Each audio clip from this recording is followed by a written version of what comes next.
Alô, alô, pessoal. Abrindo a sessão de entrevistas, né, da revista Realize Cultura, a gente convidou a Cris Ramires, que é assessora da presidência da Comissão de Cultura da Câmara dos Deputados. Ela está na linha de frente da construção da Lei Aldir Blanc. A lei está em alta, a gente está lutando por esses recursos, que vale muito a pena o pessoal dos municípios, gestores, secretários de cultura, pessoal que trabalha assessorando, os fazedores de cultura dos municípios, assistirem essa entrevista com bastante atenção, porque ela esclarece vários pontos, fora a análise histórica da lei. Acho que vale a pena. A gente está abrindo a sessão com essa entrevista e foi uma entrevista bem legal. Vamos assistir. Cris, obrigado. Cris Ramires. Muito obrigado pela sua disponibilidade, sua atenção aqui com a gente, para a gente poder fazer essa entrevista. Cris Ramires é assessora da presidência da Comissão de Cultura da Câmara, é a pessoa que está aí de frente aí, na batalha pela Lei de Emergência Cultural Aldir Blanc, que foi ontem ou anteontem, Cris? Anteontem, né? Que saiu na verdade foi ontem, saiu às 13h53 da manhã a publicação. Então a gente tá na crista da onda, né? Fazendo a entrevista na Exatamente. crista da onda. Saiu a regulação da lei. E então, assim, já fazendo agradecimento, né, pela sua disponibilidade, só para fazer o pessoal se situar em relação à revista, né? A revista Realize Cultura é uma revista que ela é uma revista nova, a gente está criando conteúdos, né, convidando colaboradores, e nesse caso aqui é uma sessão de entrevista. A revista, o propósito dela, né, é a gente operar com mais qualidade de informação, é uma revista de variedade, trabalha com cultura no sentido amplo.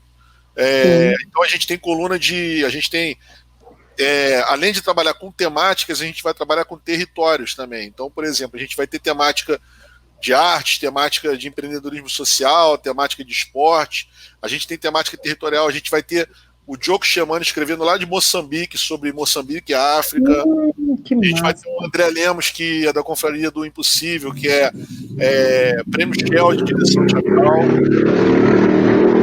Passou a moto aí. Que ele tem um trabalho maneiríssimo com a Confraria do Impossível.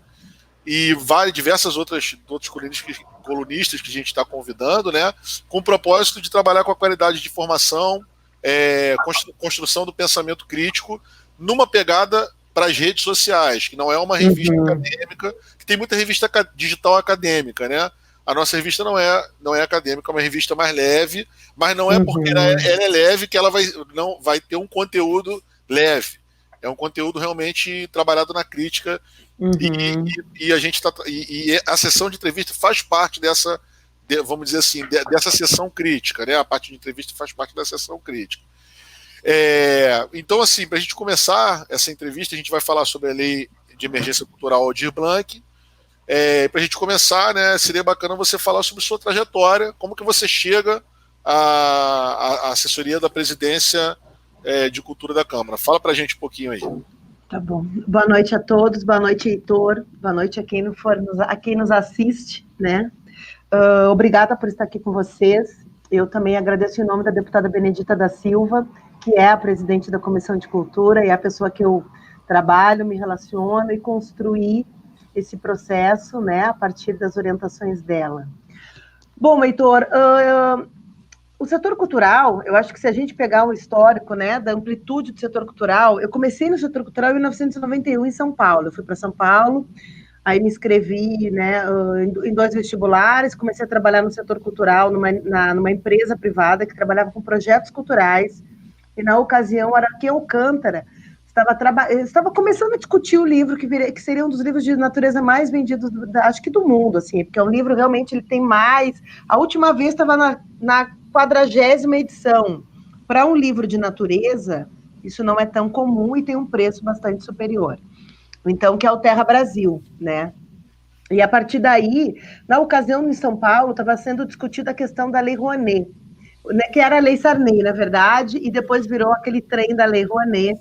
E eu comecei a me... Inspirada na Lei Mendonça, né? Inspirada, exatamente. Aí, exatamente. Então, na época, em São Paulo, tinha Marlena Chauí, secretária de Cultura, Luiz Erundina, prefeita. Eu estava chegando de Porto Alegre, porque eu morei um tempo no Rio, Estudei no Cícero Pena, inclusive ali na Avenida Atlântida, morávamos ali atrás, inclusive. E quando nós fomos para São Paulo definitivamente, meu pai trabalhando no Banespa, eu comecei a trabalhar com cultura e já veio logo esse princípio de discutir a lei, né? Nós tínhamos já a Lei Mendonça em São Paulo, e que já aconteciam vários projetos culturais, quer dizer, eu já cheguei em São Paulo no meio dessa batida e também nessa questão da discussão da lei. Eu me lembro que o Grupo Burt fazia discussões, né, para as questões, assim, fazia várias discussões sobre a questão cultural, depois com a questão da chegada da internet no Brasil, e eu fazia parte de todos esses grupos. E a partir dali eu nunca mais saí do setor cultural, acabei me especializando não só na parte legislativa, mas compreendendo um pouco os relacionamentos, e como a gente trabalhava com patrocínios, e patrocínios muito altos, o primeiro projeto cultural da minha vida foi os 120 anos da Caixa Econômica Cultural, que a empresa que eu trabalhava era Reflexo Texto e Foto, nós decidimos não fazer a exposição dentro do Centro Cultural Caixa Econômica, mas na Avenida Paulista. Isso foi em 1994. E depois essa exposição foi doada para os metrôs de São Paulo. Então, assim, sempre numa pegada mais de protagonismo também, de discutir outras formas, né? Porque, assim, eu compreendo que a cultura, ela é a base, assim, estrutural de um país. A minha família tem uma origem indígena, alemã e francesa, então nós temos uma pegada muito forte na família sobre a cultura, sobre os princípios, né? Princípios e cultura caminham junto, né? É tipo café, leite, pão, manteiga, assim, sabe? Então eu sempre tive esse viés, assim, esse incentivo. E a partir daí, todas as áreas que eu trabalhei, inclusive para quem me escuta, eu trabalhei a vida praticamente 26 anos, eu tenho 35 anos de carteira assinada, 26 anos especificamente na área cultural. Eu comecei a trabalhar super cedo, com 14 anos, e na época a gente já discutia no Banco do Brasil os princípios culturais, eu fui aquelas estagiárias de azulzinho, sabe? Que era o primeiro emprego na época. Isso nos anos 80, gente, isso foi em 85. E aí eu nunca mais saí. E assim, na verdade, eu acabei entrando cada vez mais. De São Paulo eu fui para Florianópolis e começou essa coisa chamada Sistema Nacional de Cultura, quando Gilberto Gil assumiu o Ministério da Cultura, Lula presidente, né? Quer dizer, tinha uma expectativa e um cenário muito grande de um Brasil que a gente esperava de fato que ele acontecesse. E ali eu realmente eu atuava na área de produção cultural e coordenava banco de imagens, patrimônio, fotografia, exposições, mas era voluntária dos processos de implementação da lei. E disso acabou que eu fui chamada para trabalhar com a Sandra Genro em Porto Alegre, quer dizer, 33 anos depois, eu fui chamada, que eu saí de Porto Alegre, eu volto para trabalhar com a Sandra Genro, como primeira-dama do Estado, ela optou por trabalhar com o desenvolvimento cultural e documentar os principais programas do Estado do Rio Grande do Sul, construir um banco de imagens do Rio Grande do Sul, e que isso seria a partir do gabinete. E me deu uma missão incrível, que era cuidar dos patrimônios tombados abandonados. Eu acho que todos vocês, quem ama cultura, vê aqueles prédios lindos, com a história maravilhosa, absolutamente abandonados. Então, o meu trabalho era trabalhar com a comunidade local. Bom, desculpa, gente, que agora o barulho, né? Resolveram passar todos os caminhões da Asa Norte agora na minha rua, tá? Isso não é comum. Aqui não saiu o barulho, não. Mas... Não, é que aqui tá bem forte. Eu sei que vocês vão editar depois, por isso que eu falei, porque tá bem alto, tá? Aqui para mim tá bem alto. Isso que eu tô com fone. Então, continuando. Então, no Rio Grande do Sul, eu tive essa oportunidade, esse desafio também, de trabalhar com os patrimônios tombados, da gente criar uma solução para eles junto à comunidade local, associação de amigos dos bairros, fazer a destinação, por exemplo, saúde, cultura e educação, aprovar o encaminhamento, fazer o projeto da Lei Rouanet, aprovar o projeto da Lei Rouanet e entregar para a associação de amigos. E foi incrível o trabalho, assim, realmente acho que foi um trabalho muito feliz. Nós, na ocasião, já estava tendo vários sistemas de biblioteca, sistema de museus, a Funarte com uma política, né, um programa de artes, quer dizer, tudo acontecia no Brasil. Tanto que, nesse período, o PIB brasileiro saiu, que ele não tinha números, na verdade, o Brasil nunca teve números oficiais, né? O Gilberto Gil contratou a primeira pesquisa oficialmente para a cultura, que é a pesquisa Monique, com C mudo, né? E a partir dali você passa a perceber que o PIB nacional tem setor cultural envolvido. E ali eu assim, dali o Tarso Genro perdeu as eleições e o Juca Ferreira assumiu a campanha final de Dilma, quando ele veio e chamou a cultura para impulsionar. E eu era assessora da Sandra, né? E recebi o Juca, fiquei incumbida de levá-los para jantar, aquela coisa toda. A Sandra tinha operado, inclusive, um olho, ela não podia, e eu fiquei com a turma. E aí reencontrei Juca, assim, uma alegria muito grande, né? Depois do processo Ana de Holanda e Marta Suplicy, que houve meio que ali uma... Marta ainda aprovou o Vale, né, o Vale Cultura, mas a gente sabe que ali as políticas públicas mesmo, que deveriam ter sido estruturadas como deveria, elas se perderam por outras questões que eu não saberia te dizer nesse momento. O Brasil vinha, de fato, num processo de expansão muito grande da cultura brasileira, tanto ao ponto que nós passamos a ter um PIB, e um PIB que chegou em algum momento a 6% da economia brasileira, né? Então, quer dizer, não é pouca coisa isso. E para um setor que era absolutamente informal, você passa a ter políticas públicas, você passa a ter identidade, você passa a reconhecer territórios, você passa a reconhecer setores e se reconhecer dentro de um processo de produção, lembrando a quem nos ouve que uma nação ela é feita por produção e território, né? Então esse era o peso e medida que a cultura assim começou então a fazer parte desse processo. E dali o Juca me chamou para vir para o MINC. Eu assumi o Conselho Nacional de Política Cultural e eu confesso para vocês, eu sempre pego tarefas muito difíceis, gente. Ninguém me dá bolinho, não. Não pensa, não, que é brincadeira. E é uma coisa muito especial, assim, porque nesse processo, Heitor, eu acho que uma das coisas que me fez estar onde estou, e com muita tranquilidade de estar aqui falando com você, tanto que eu te disse, está tudo na cabeça, vamos embora. Porque eu acho que a pesquisa, a curiosidade, o estudo, né? A gente não pode ficar preguiçoso, a gente tem que saber que o conhecimento é orgânico, gente, a vida está aí, ela está fluindo o tempo todo. Então, assim, eu tenho mais de 23 especializações, eu fiz todos os cursos que apareceram, que cabia dentro das minhas áreas, né? Então, eu conheço o direito autoral, eu conheço o patrimônio histórico, eu conheço o sistema de museus, eu conheço legislação, eu lutei para construir essas leis, eu estava lá, eu ia nas reuniões, né, eu fazia horário, às vezes trabalhava mais à noite para poder folgar, para poder ir nas audiências públicas, reuniões ampliadas, eu sempre fui ativa como cidadã, porque eu entendia que aquilo que eu enxergava no meu trabalho, o que eu fazia, que eu sou muito comprometida e sou reconhecida por isso, e é muito bacana, eu me orgulho disso, eu acho que a gente tem que ter amor, assim, orgulho e comprometimento com aquilo que a gente se propunha a fazer, né? Que senão a gente é o quê? É um rato, né? Não é nada. Eu acho que é isso. Porque não é só comida, é comida, diversão, arte e sanidade mental, né? Porque a gente trabalha muito. Eu trabalho muito mais de 16 horas por dia há mais de 30 anos, né?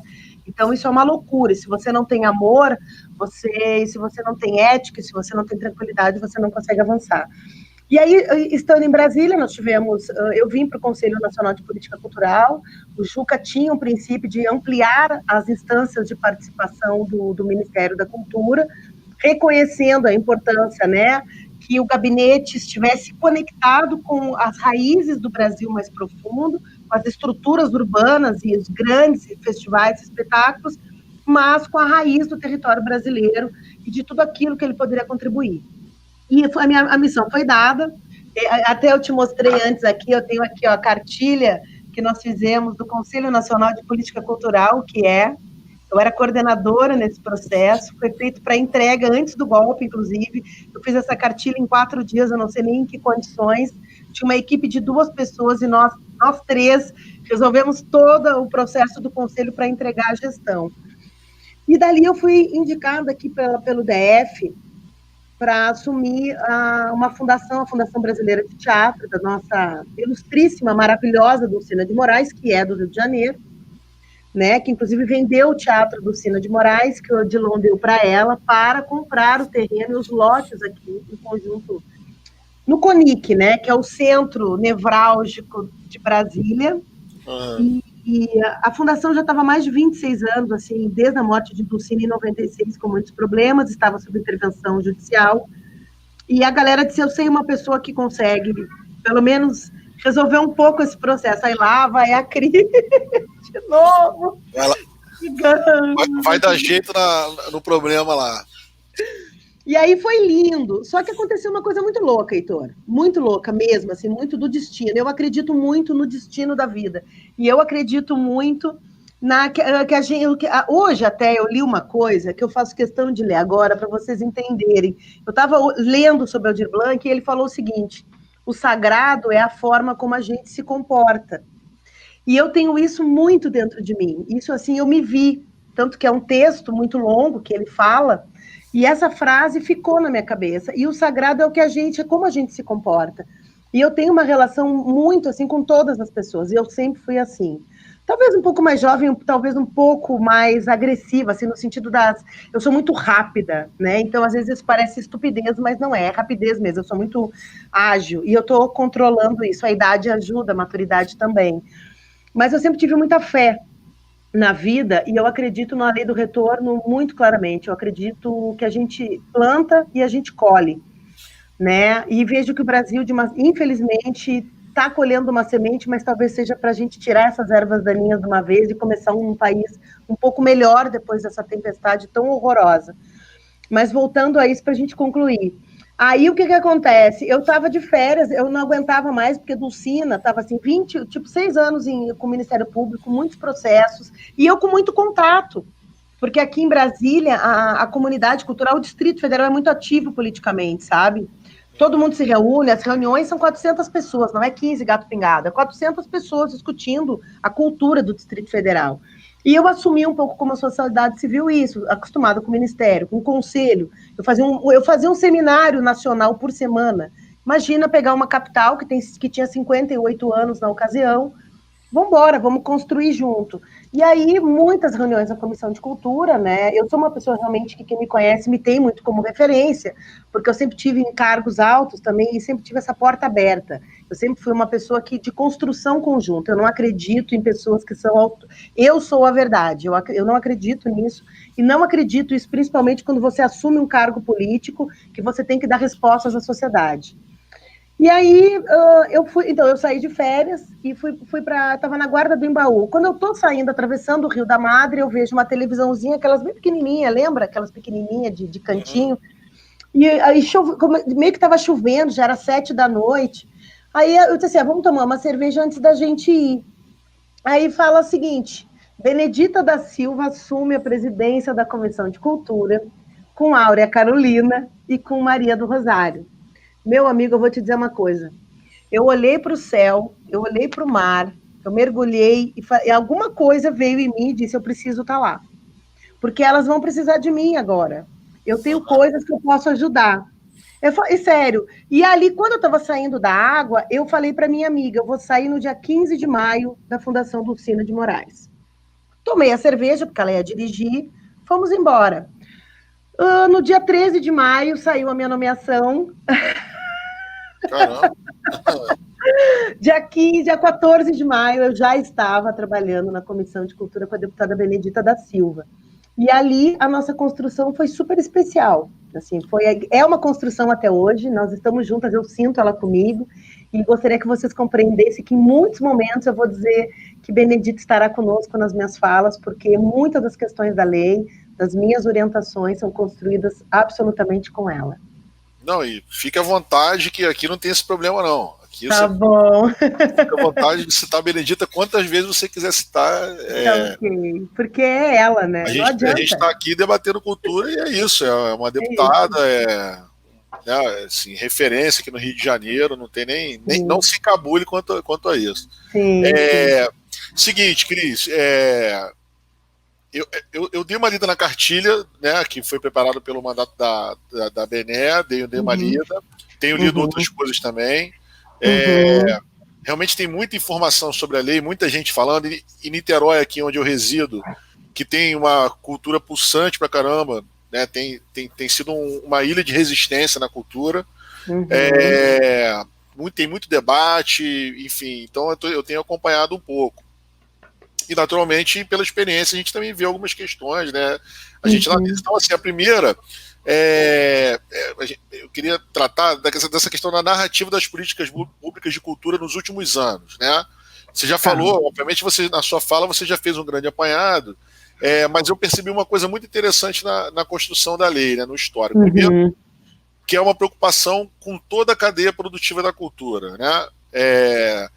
Isso fica claro na construção, na leitura da construção histórica e na própria letra, né, na redação da lei. Existe isso, realmente é muito importante, porque a cultura, além da gente estar acostumado a ver, né, a produção artística nas suas linguagens, né, cultura é uma coisa muito mais ampla do que isso, do que né, as linguagens artísticas, e fora o fato vamos dizer assim, dos trabalhadores, né, da cultura no sentido estrito senso, né, vamos dizer assim, né, os técnicos, as pessoas que trabalham no backstage. Então, assim, essa galera toda, eu sinto que teve um olhar muito, muito cuidadoso para esse pessoal. E não diferente, né, a questão do aspecto simbólico, econômico e social da cultura, que a gente aborda também aspecto simbólico, cidadão e econômico da cultura, e eu, particularmente, tenho uma preocupação muito grande com essa visão econômica, porque eu até gostei quando você falou do PIB, e a gente realmente tem que valorizar muito, né, o que foi o Ministério do Gil, né, a gestão Gil no Ministério da Cultura, porque realmente foi um divisor de águas, né, na construção de uma estrutura, né, vamos dizer assim, de um propósito cultural, de um projeto de cultura, né, para o país. E essa questão do aspecto simbólico, cidadão, social, econômico da cultura, me parece também que permeou a construção, passando mais uma moda, permeou a construção histórica, da lei, né? Fala pra gente assim, dentro desse contexto, né, obviamente a gente sabe, reconhece o trabalho técnico, né, a liderança, a iniciativa propositiva né, da deputada e dos técnicos que trabalham com ela, mas que vozes e forças ecoaram nessa narrativa, principalmente no início dela, assim, que grupos você acha que estavam organizados e que, digo sociedade civil, né, que você consiga perceber, que são grupos importantes e que sustentam nesse momento, né, não só colaboraram para fazer ecoar as vozes na narrativa da construção da lei, mas que também são pilares de sustento no momento complicado que a gente está vivendo na parte da cultura, né? Bom, eu vejo o seguinte, primeiro, eu vejo que a Lei Aldir Blanc, primeiro que ela causou, né? Ela causou um processo, talvez até de uma radiografia. Eu acho que é importante a gente lembrar que nós estamos vindo de uma tentativa de um apagão, né? E eu gosto muito assim, eu não gosto da frase em si pelo que ela diz, mas eu gosto da forma que ele coloca. Albino Rubim, numa das conversas, inclusive sobre a construção da lei, ele coloca o seguinte: o passado está em risco, né? Porque o futuro a gente tem a opção de resolver agora, mas o passado, que é o que vai ser para frente, ele está em risco. Então, nós estamos enfrentando isso, né? Na verdade, há uma mudança de paradigma dentro dos processos políticos, de como você enxerga o Brasil e o que você quer, que Brasil você quer para você. Então, a partir disso, a cultura, obviamente, é a primeira a ser atacada, né? E também alterada. Porque quando você propõe não somente uma guerra cultural específica, né, que nós já trabalhamos, já convivemos com ela desde 1964, mas uma guerra cultural que ela tem um viés que não é somente você mudar paradigmas, é você exterminar o passado. Então, a lei, ela vem com essa força, né, de dizer o seguinte: nós estamos vivos e estamos aqui, né?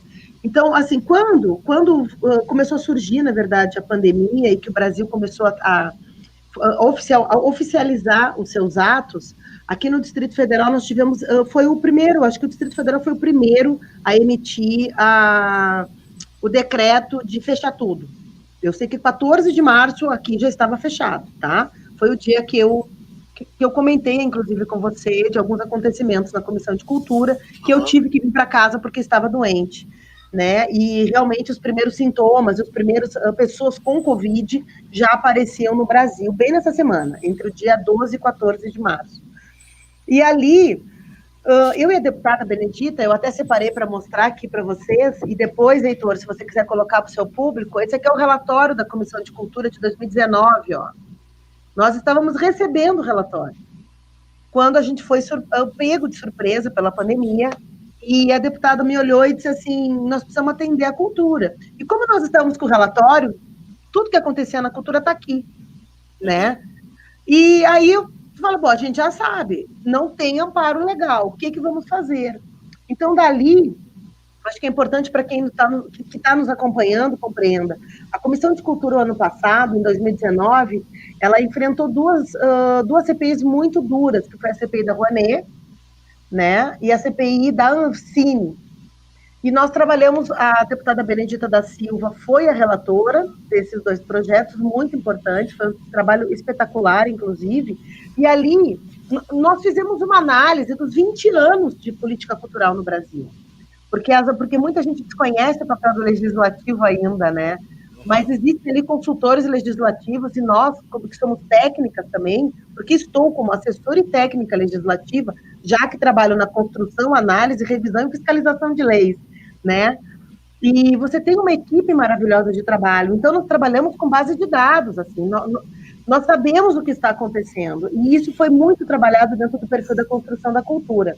E como o ano passado, para quem também não acompanhou os trabalhos da deputada Benedita da Silva na Comissão de Cultura, a frase dela, quando ela assumiu, foi: vamos estabelecer a partir de hoje o Partido da Cultura para que sejam minimizados os danos e para que sejam ampliadas as possibilidades do setor cultural.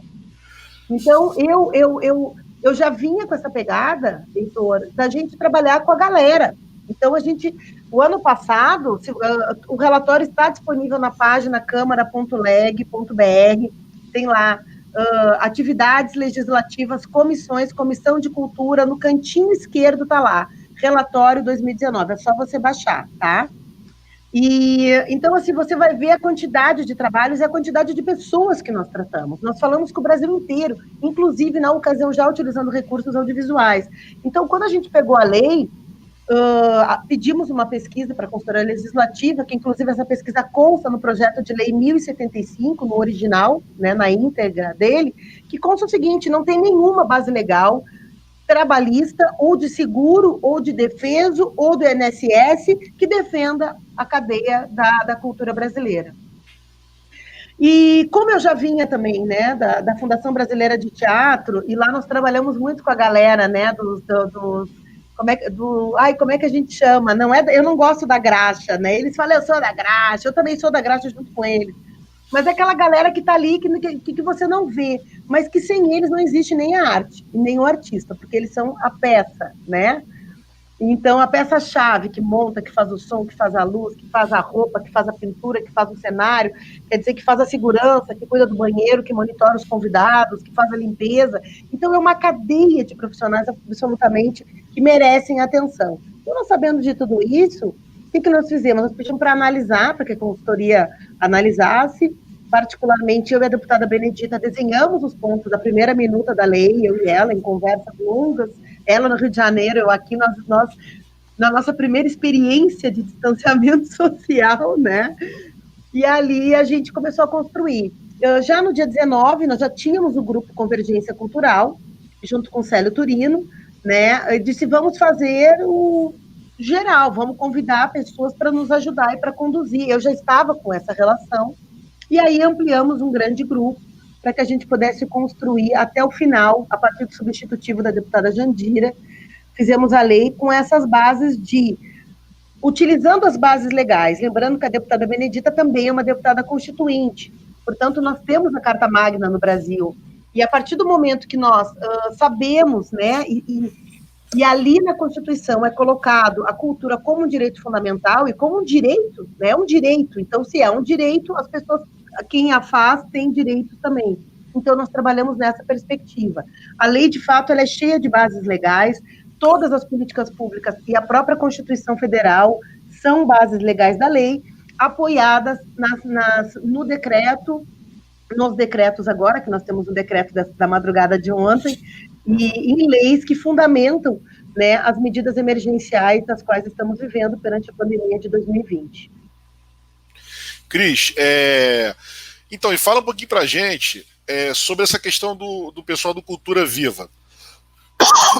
Perdão. Na sua fala a gente vê que vocês trabalham muito o pessoal na base da rede, né? Assim, trabalho em rede. O seu trabalho é feito em rede. O trabalho, o Cultura Viva, né? Ele é uma política pública que ela trabalha totalmente em rede, né? E é uma política pública que realmente criou uma capilaridade no Brasil muito grande. Como é que você enxerga a participação específica dos agentes Cultura Viva na construção da lei? Você acha que houve protagonismo? Você acha que o trabalho que foi construído desde lá da gestão Gil foi capaz de sedimentar, de fundar uma rede bem estruturada, no sentido de ter que dar resposta no momento de ataque? Como é que foi isso? Eu estou tratando especificamente do Cultura Viva, entendeu? Eu, nesse caso, eu vejo assim, sobre a lei especificamente, eu até fiquei de te responder o seguinte. Aqui, na cartilha que a deputada Benedita fez e que eu coordenei, isso aqui são todas instituições, e neste lado também tem instituições que são homenageadas, que nos encaminharam as cartas, né? Então eu vejo o seguinte, obviamente, nós temos aqui pontos e pontões de cultura, também encaminharam, mas eu vejo o seguinte, a política da rede do Cultura Viva, né, eu particularmente não trabalhei muito nessa parte, porque ela estava muito bem, como eu vou te dizer, ela já tinha uma rede própria que trabalhava com as bases e dentro de uma perspectiva de uma cultura popular.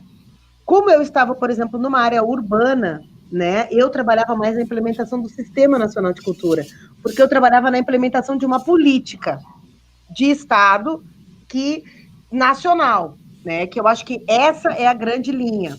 O Cultura Viva, eu acho um programa absolutamente fundamental, mas ele trabalha com uma marca registrada também da gente conhecer esse Brasil profundo, né?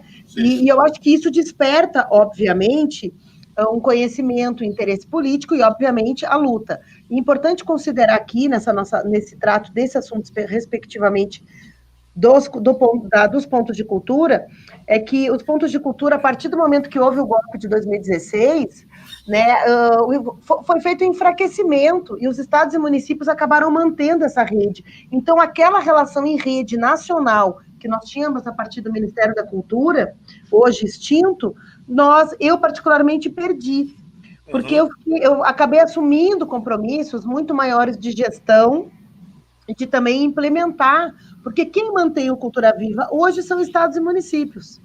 Sim. Entendeu? Mesmo que o governo federal repasse recursos, quem mantém a estrutura são estados e municípios. E muitas vezes, quando a gente está aqui na esfera federal, você tem que ter um olhar maior da política como um todo. Então, eu realmente, nos últimos 2 anos, eu não pude, assim, tratar especificamente. E o que eu sei, eu convivi, porque eu estava na comissão, e eu sei que houve ali uma desarticulação. Porém, a rede é absolutamente viva, é muito bem conduzida e controlada pelos estados, e ela, obviamente, também participou muito dos processos, e foi um dos pontos dos quais a lei se preocupou em atender, que trata especificamente dos informais. E tem um outro ponto que, infelizmente, nós não conseguimos achar uma redação adequada, que você falou uma palavra que eu tenho paixão por ela, que chama-se territórios, né? É importante a gente compreender os territórios, porque o saber fazer cultural, quando você conhece, eu conheço os rincões desse Brasil quase todo, né? Sei o que é, porque eu vou para a base também, mas eu ia com uma perspectiva, Heitor, de orientar as pessoas a se organizarem antes do Cultura Viva. Então, assim, ali em 2004, 2005, até 2006, que é quando começou de fato a implementação do Sistema Nacional de Cultura, e é importante dizer para você que o programa Cultura Viva está dentro do Sistema Nacional de Cultura. Então, eu comecei a trabalhar, inclusive está até aqui, o primeiro seminário de Santa Catarina, lá de 2010, Orientações e Diretrizes para o Desenvolvimento do Estado, que tratava sobre o Sistema Nacional. Eu era presidente do Fórum de Cultura.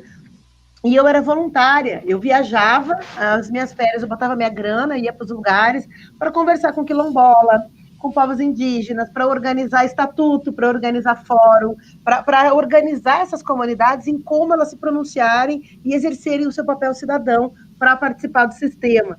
Então, obviamente, que essas políticas estruturais e amplas, né, como prevê o artigo 216A da Constituição Federal, são bases que nós usamos como alicerce. E eu não acho que o Cultura Viva foi protagonista a questão da participação na Lei Aldir Blanc. Eu acho que seria injusto com os demais setores.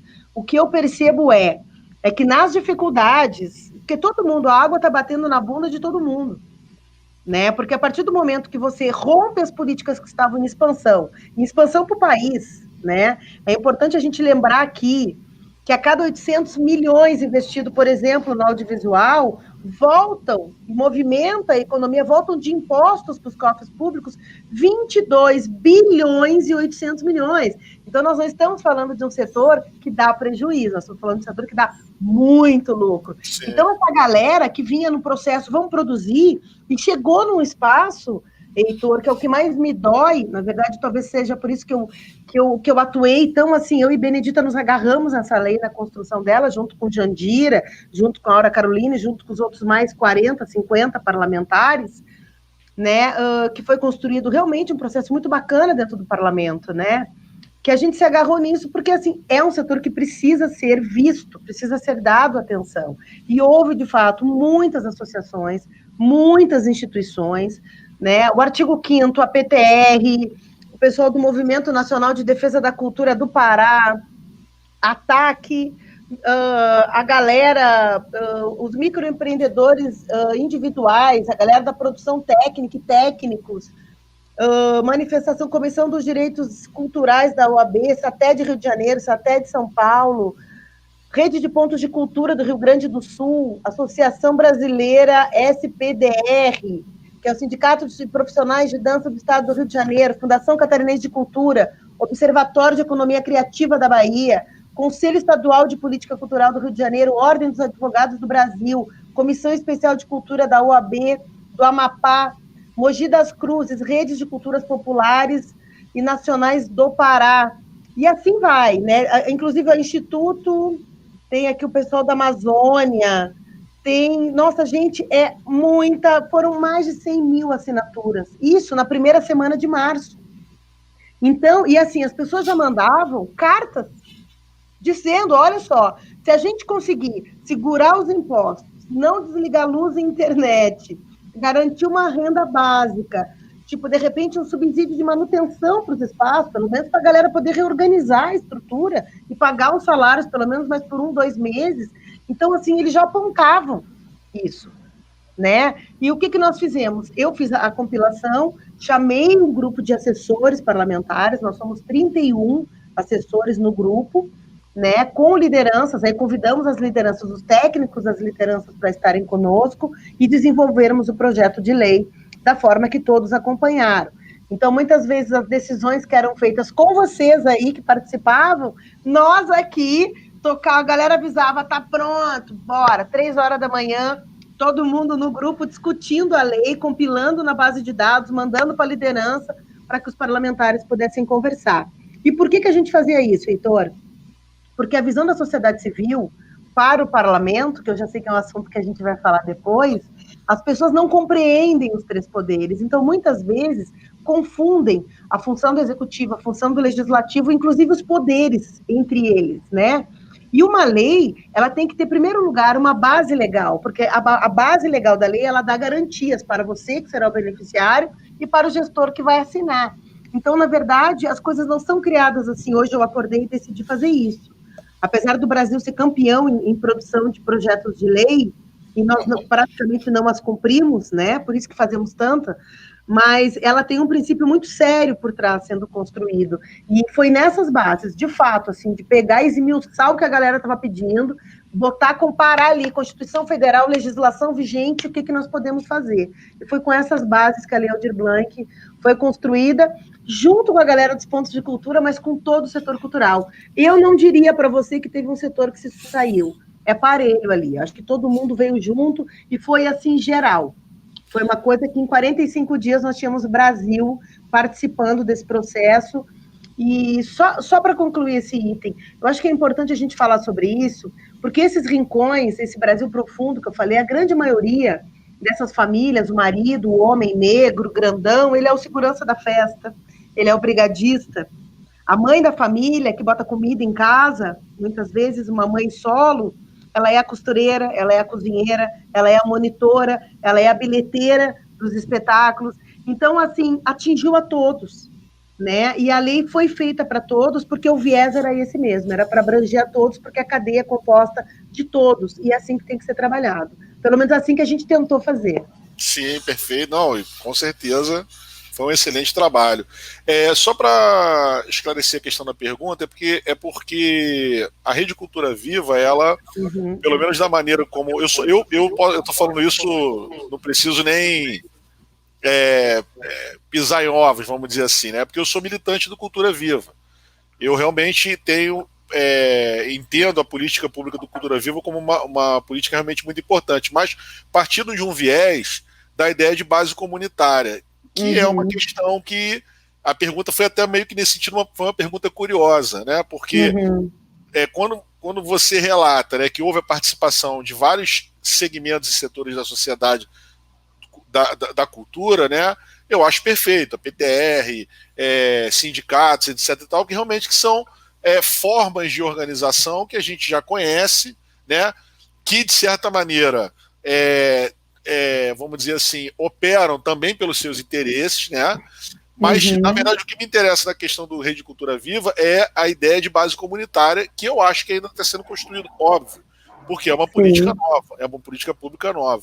Mas foi uma pergunta curiosa. E na sua fala, eu acho que teve uma questão que você levantou que eu acho que é importante, que já dá gancho para a próxima questão, que é essa questão da sociedade civil não entender os procedimentos dos poderes, né? Isso é uma questão importante porque, primeiro, a construção em base comunitária parte do princípio de construção em rede e de entender como se faz a pressão política. As pessoas acham que a política era uma coisa que cai do céu, e não é assim. Entende? Não é. Claro que não. Você tem duas maneiras de operar. Ou você opera pela vontade política da pessoa que está no poder, ou você opera pela pressão política nesta pessoa que está no poder. São as duas maneiras. Então, só que tem uma coisa que me chamou muita atenção na construção histórica da lei, no tramitar dela, que é o grande número de projetos apensados ao projeto original, vamos dizer assim. Isso eu acho uma coisa interessante de falar para as pessoas entenderem como funciona, porque eu imagino que seja um cotidiano. Mas explica para a gente as dificuldades, fala, isso é importante o pessoal entender. Tá bom. Só para não ser injusta, eu acho que, para concluir sobre os pontos de cultura, a partir do momento que o Alexandre Santini entrou no nosso grupo de construção política, ele trouxe, obviamente, a sua rede, né? Veio junto à rede de pontos de cultura. O Alexandre é um grande parceiro, né? Estaremos juntos agora segunda-feira, dando aula aí no Itaú Cultural. E o Alexandre, ele tem essa bandeira, né? E eu digamos que eu já sou mais a parte do conselho, de organizar as coisas articuladas em afluxo, resolver aqui e lá, e do sistema como um todo, que eu acho que a gente precisa ter esse sistema bem forte. Sim. Mas vamos lá. Sobre a sua pergunta, a questão dos procedimentos da Câmara. Eu vou te dizer uma coisa, esse projeto, ele era para estar com mais de 50 projetos apensados, porque tem projetos de lei que tem, porque são 513 deputados, tá? Então, o que acontece? Normalmente, inclusive, que eu ia até interromper a sua fala, rápido, só dar no meio, mas assim, mesmo que o parlamentar tenha uma ideia, isso é provocado por alguma associação, por algum fato que veio da sociedade. Tá? Porque o cara não acorda, hoje eu resolvi que o prédio tem que ser verde. Claro que tem parlamentares que fazem isso, mas não é o procedimento normal, porque a demanda é muito grande. Então, eu vou colocar bem didático, tá? O legislativo, ele tem o papel de construir leis, organizá-las, fiscalizá-las e alterá-las. E eles cuidam da parte legal dos atos do presidente e do jurídico. Então, ele é um dos 3 poderes que nós temos. O que acontece? O Brasil, ele é campeão recorde de produção de leis, assim, é uma coisa absurda. O ano passado, por exemplo, para vocês terem ideia, nós tínhamos mais de 400 projetos em tramitação. E nós conseguimos votar, acho que 280. Aí tem, claro, os que foram aprovados, os que viraram outra coisa. Então, dito isso, o que acontece? Por exemplo, nós temos agora o processo da educação, com uma série de problemas, né? Aí, o que a gente propõe é um outro cenário, o Brasil não vai mais ser o mesmo tão cedo, vamos criar um projeto de lei para estabilizar a situação dos alunos que não têm acesso à internet, para poder assistir às aulas, por exemplo, tá? E aí, só que não é ele que está sendo provocado, porque esse parlamentar está sendo provocado pela comunidade que assim, olha só, preciso de computadora, a comunidade aqui não tem, né? Então, quer dizer, esse cara é provocado. Daí, o que acontece? Mais 70 parlamentares são provocados. Se é do mesmo partido, eles combinam de fazer junto, né? Isso a gente faz muito, o tempo todo. Muitas vezes, por exemplo, quando eu estava na Comissão de Cultura, o ano passado que ela estava vigente, nós fazíamos projetos de lei, inclusive já convidando todo mundo a assina, entendeu? Porque daí tu não precisa fazer 50 projetos, né? É mais fácil para todo mundo, porque existe uma equipe por trás que analisa isso. Sim. Mas é uma prática legal. O apensar projetos, o apenso, né, funciona da seguinte forma. O primeiro projeto protocolado, que trata-se de um tema, né, que nós temos as palavras-chave lá dos temas, e nós temos 28 comissões permanentes. A cultura é uma delas. Então, nós temos lá o tema cultura, né, e nós temos também, são 28 comissões e 28 consultorias legislativas, para vocês verem que cada consultoria legislativa... Não, são 18 comissões e 28 consultorias legislativas. A da cultura abrange cultura, educação e desporto. Então, essa equipe, eles revisam todos os projetos de lei. O projeto de lei que é protocolado primeiro, ele digamos, eu vou chamá-lo de projeto mãe, tá? Não porque ele é melhor ou pior que os outros, não. É simplesmente porque, pelo protocolo, ele foi protocolado primeiro. E, a partir daí, todos os demais projetos que tratam o mesmo tema, eles são apensos a esse. Inclusive, na Lei Aldir Blanc, houve, curiosamente, um equívoco durante um período da lei, que disseram que, inclusive, o projeto de lei que foi da autoria da deputada Benedita, mais 26 parlamentares, que ele nem existia, que, na verdade, não era nada aquilo, que só existia um outro projeto. Isso, na verdade, é um equívoco, é realmente desconhecimento, sabe, Heitor? Vamos tratar desta forma, que eu acho que é muito melhor, porque as pessoas, de fato, não conhecem. Então, na época, nós emitimos uma nota técnica, explicando isso que eu estou explicando aqui para vocês, porque a prática é essa. Normalmente, são 50, 60 projetos de lei apensos a um primeiro projeto. E aí, o que acontece? O relator, que é destinado... E, no caso agora que nós estamos trabalhando num processo excepcional, a mesa faz os apensamentos. Então existe quem analisa todos esses projetos de lei, organiza a tramitação deles. Então, quem pensa que o servidor está em casa, quietinho, não está... A gente trabalha de segunda a segunda, e se tivesse que trabalhar 24 horas por dia, nós teríamos trabalho para 24 horas por dia, porque é a demanda da sociedade chegando ao legislativo. Então, é uma coisa, loucura geral. E aí, então, o que eles fazem? Eles analisam esses projetos, fazem, tipo, uma compilação dos pontos e analisam o que faltou nesse primeiro projeto, como ajustar essa redação. Então, ali se organiza todas as informações, respeitando os princípios de todas as leis. E o papel do relator, nesse caso, que foi o que Jandira fez no projeto da Lei Aldir Blanc, que é a Lei 14.017, para quem está nos ouvindo, ela fez o seguinte, ela disse, não só vou juntar todos os projetos, como também vou manter o diálogo com a sociedade. E mais, eu vou ampliar o diálogo com a sociedade, porque agora eu tenho mais atores.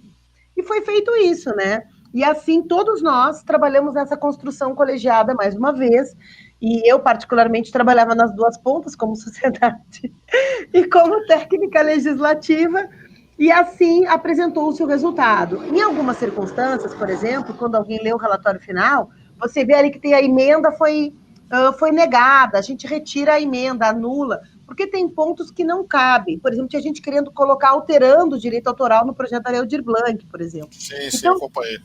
Então, assim, você tem essas análises e os consultores técnicos, junto conosco, que acompanhamos toda a tramitação de cada projeto de lei, eu, particularmente, que assessoro a autora, né, da Lei Aldir Blanc, tive que acompanhar muito mais de perto, junto com uma equipe de pessoas também técnicas de dentro da liderança da própria Câmara dos Deputados, para que chegasse a um processo. Obviamente que quando a relatoria assume, né, o poder, ela conduz do jeito dela, e foi feito de uma forma bastante ampla e aberta, e aí está aí a lei aprovada com a sua regulamentação aprovada também, finalmente, né, para a gente poder executar o desafio da implementação da lei. Então, isso é uma prática absolutamente normal, isso acontece, faz parte. Imagina se cada vez eu tivesse que analisar 500 projetos do mesmo tema, quer dizer, é insano. Então, você faz uma revisão, compila, junta ali o que faltou, e a partir daí, quem faz a análise técnica oficial da Câmara dos Deputados, que são os consultores, né, como diz ali a Comissão de Finanças, a Comissão de Orçamento, Comissão de Tributação, Comissão de Cultura, são esses técnicos legislativos, e muitos assessores acompanham também. Eu gosto de acompanhar de perto esses encaminhamentos, porque como respondo em nome, né, acompanho a resposta, a fala da deputada Benedita da Silva, eu gosto de acompanhar para que siga-se sempre as orientações dela nesse princípio, que são muito importantes, e de uma mulher que obviamente sabe o que está fazendo. Claro. Não, acho que você super esclareceu, e acho que é isso mesmo, que a importante sociedade civil entender que o buraco é mais embaixo, né? Assim, realmente é muito complexo, não é simplesmente disputa política, né? Disputa de espaço, etc. Tem todo um trabalho por trás, e que às vezes não aparece, e que é fundamental a gente, até para a sociedade civil, ter uma certa paciência, né? E compreender a sua parcela de responsabilidade na participação disso, né? Que não é simplesmente pedir para o político ir resolve aí, não é bem assim. Então isso é fundamental. Tem uma questão importante, né, para a gente tratar, que aí já faz parte realmente vamos dizer assim, do conteúdo, né, do projeto de lei, né, os critérios, vamos dizer assim, que foram construídos a partir desse debate amplo, que assim, quais foram esses critérios que foram colocados para que se alcance o resultado pretendido com a lei, né? Então, assim, parâmetros exequíveis. A gente agora sabe a regulamentação, a gente pode dar isso como exemplo, né? Que a regulamentação ela colocou um critério para a distribuição do inciso 2, né, dos subsídios, atrelou aos cadastros federais. Isso não estava colocado. Não, estava. Já estava colocado? Já estava. Então, mas, por exemplo, essa questão, a gente sabe que os estados, os municípios, né, eles têm muita dificuldade, né, com a questão, vamos dizer assim, burocrática, né, com as questões burocráticas. Os estados menos, né, os municípios mais, e municípios do interior mais ainda. Como que isso foi pensado? Porque essa é uma questão, né? Porque se a cadeia produtiva não tem os amparos legais, como que foi isso? Conta pra gente como é que foi essa questão. Essa questão deve ter sido complicada. A mais. Bom, quando nós começamos a pensar tudo isso, Heitor, existia um princípio, e eu nesse grupo, talvez aqui os colegas que estão me ouvindo, né, ou que vão me ouvir, vão dizer, foi mesmo, eu fui muito mala. Mas eu fui mala tecnicamente, porque, obviamente, eu tenho noção do cenário que nós estamos vivendo. Eu tenho, por exemplo, sexta-feira eu vou ter uma reunião com todas as associações de servidores do ex-MINC e das vinculadas. Então, assim, eu sei o que está acontecendo lá fora, eu sei o que está acontecendo dentro do Legislativo, porque faço parte disso, né?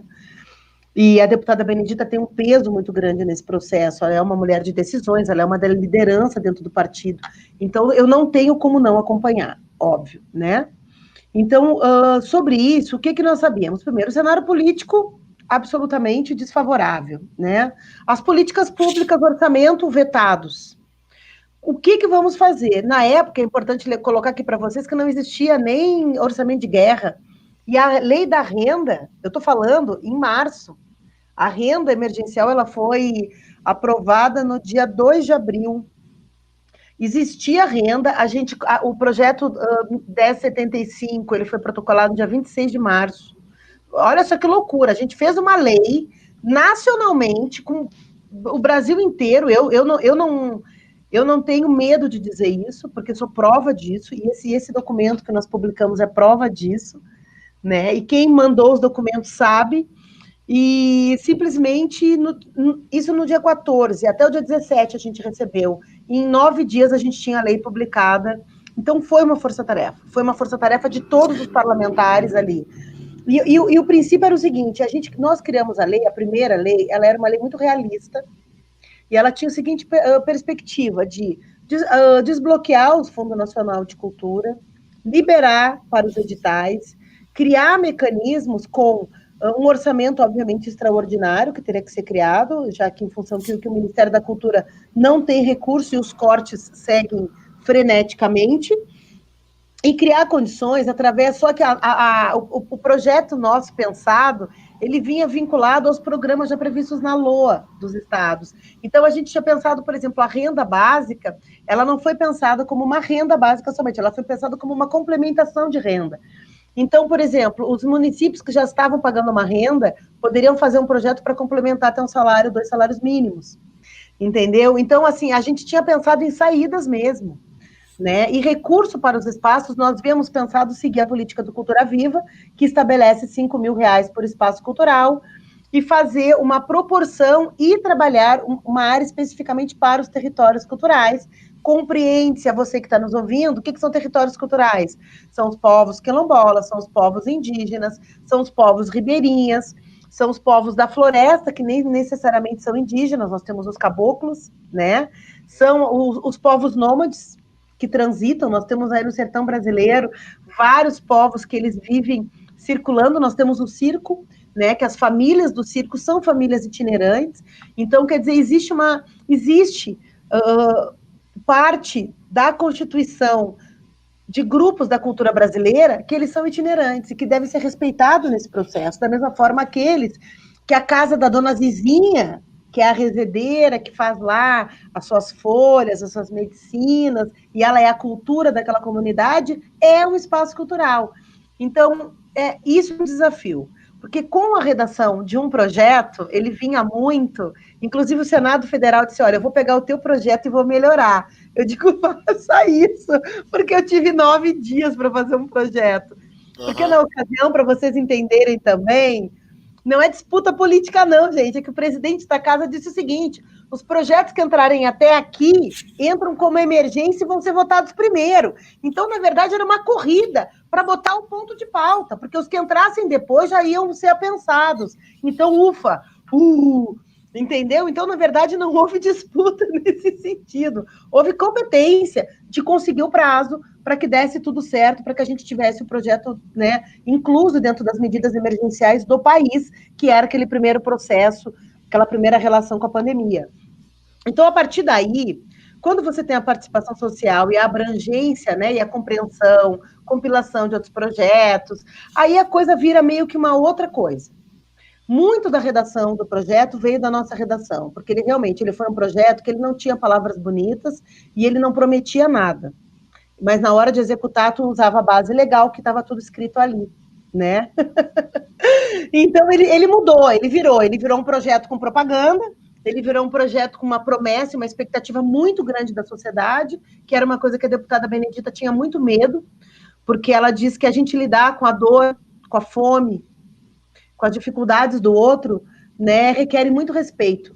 Então, ela sempre pediu isso para mim, não vamos publicizar, não vamos fazer muitas promessas, porque a gente pode frustrar essas pessoas. A gente está lidando num processo adverso à cultura brasileira. Nós não sabemos o que esperar. Então, nós vamos lutar dentro daquilo, mesmo que a gente já esteja lutando pelo impossível, vamos ser racionais para que a gente dê um passo, pelo menos um passo firme. Então, eu fui orientada para trabalhar dessa forma. Então, quando eu digo, eu peço desculpas aos meus companheiros aí de construção, porque, claro, a gente está junto no mesmo grupo, nos falamos o tempo todo, Heitor, mas porque tinha realmente esse princípio legal. E todas as minhas falas, eu tenho feito, assim, praticamente 18, 20 reuniões técnicas por semana, assim, né, conversando, orientando mesmo. E eu vou te dizer o seguinte, os princípios jurídicos do Brasil e como o Sistema Nacional de Cultura ele estava em implementação, ele não chegou e não está regulamentado, isso deixou o processo jurídico e legal dessas questões da Lei Aldir Blanc e de todas as medidas emergenciais. De fato, nós identificamos, e eu acho isso muito positivo, que o Brasil não estava preparado. Como nós negamos as guerras existentes, como nós negamos os problemas maiores desse Brasil, que são os abusos infantis, que é a fome, que é a miséria, que é a ausência, inclusive, de protocolo parlamentar nos seus atos parlamentares, a começar pelo presidente da República, entendeu? Nós chegamos em abismos. Então, nós temos um Brasil, inclusive juridicamente, com compreensões absolutamente distintas entre um e outro. E aí, como conciliar a expectativa da sociedade civil, o tempo da sociedade, a fome das pessoas, o despejo dos aluguéis não pagos, as crianças que precisam de sabonete, remédio e roupa, com uma legislação mediante um processo de um governo que não tem um projeto de governo, a não ser, obviamente, a diminuição do Estado brasileiro e o rompimento de todas as conquistas até aqui, né? E não tem um plano político para o desenvolvimento, não tem um plano para a pandemia. Né? Então, quer dizer, como lidar com isso? Então, assim, a lei, eu acho que ela foi feliz no sentido de que ela é uma lei genérica e é uma lei generosa. Portanto, eu tenho me deparado diversas vezes, diariamente, o tempo todo, 3, 4 vezes por dia, com estados e municípios muito distintos, que têm compreensão absolutamente distinta. E nós não podemos invadir, por exemplo, porque assim, a lei ela foi feita de uma forma genérica. Todas as leis devem ser assim. Ela aponta medidas emergenciais. Tem estados que não entendem que é emergencial. O cara ignora o decreto, porque ele diz que não existe pandemia, porque existe esse discurso. Então, aquele decreto passa a não valer nada. A emenda constitucional 106, que é o recurso que banca, que é uma especificamente para emergencial, o Tribunal de Contas desse município, que já recebeu orientação política, ele ignora a pandemia. E aí eu tenho que convencer esse cara a dizer o seguinte, isso não é dinheiro para você fazer show, isso é um dinheiro que vai movimentar o teu município. Essas pessoas precisam de recursos. Muitos Brasis dentro do Brasil, né? Muitos Brasis. Então, assim, é impossível uma lei adequar, esse é o recado que eu gostaria de dizer, por melhor que sejamos e por melhor que tenhamos, vimos aí todo um esforço da Jandira, né, que não tem como negar trabalho todo para fazer uma articulação e tal, inclusive com governadores e tudo mais. Quer dizer, não adianta. A hora que você senta na mesa, que você diz que o prefeito, que o governador vai ter que assinar um documento e que vai responder por cada CPF, por causa do CNPJ, que é o que está posto nessa regulamentação, inclusive com comprometimento criminal, que é um absurdo isso aqui deveria ser absolutamente retirado dessa redação, porque é ofensivo. A legislação brasileira já é muito clara, que aquele que assina responde. Então, isso aqui é redundante e é dito 3, 4 vezes na própria redação da regulamentação. Então, quer dizer, você não tem como criar equidade, né, e igualdade dos princípios, porque cada legislação, por exemplo, se você tem um plano municipal de cultura, o gestor trabalha a lei de um jeito e o Tribunal de Contas olha de um jeito. Se você não tem nada, e quem vai executar é uma professora que mora sozinha, está trabalhando de casa, vai ser executado de uma outra forma. E provavelmente ela não vai poder fazer quase nada.